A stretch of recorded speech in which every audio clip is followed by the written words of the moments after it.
bakit namatay ang breeder naming crayfish. Yan. Ito yung setup namin sa lahat ng magbe-breed naming crayfish. Yan, nakalagay sila sa parang Tupperware, yung salad bowl, tapos dito lang namin pinapakawalan. Itong setup namin to, okay na okay to.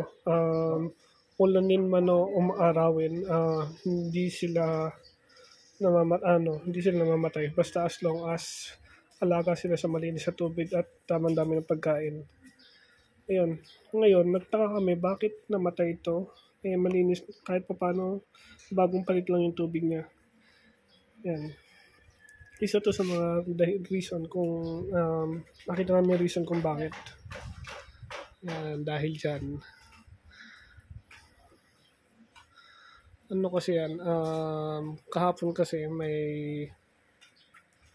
by construction dito sa harap ng bahay. Parang gumagawa sila ng linya ng tubig. Then, sobrang ingay, lalo na yung grinder na pamputol nila ng mga semento. Tsaka yung jackhammer. Tapos, sobrang ingay at sobrang lakas ng vibrate ng lupa.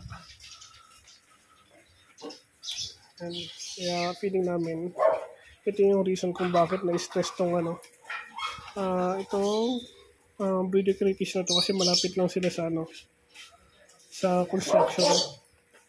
Yun, sayang. Marami pa naman buried pa naman, pero yun nga. Ngayon lang namin nalaman na nai-stress din pala sila sa sa malalakas na tunog tsaka sa vibration ng lupa. Pero sa tingin talaga namin sa sobrang lakas ng tunog kasi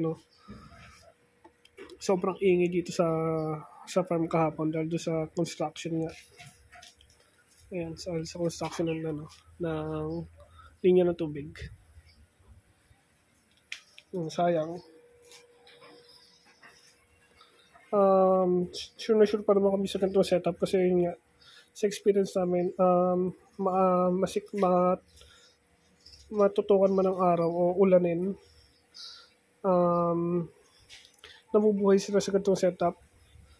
Basta alaga lang talaga sa palit ng tubig. Ayun, siguro next time, in case na magkaroon ng mga ng construction dito sa lugar namin, siguro kailangan namin sila yung condition or ilalayo namin sila sa malalakas na tunog para hindi sila may stress. Yun lang.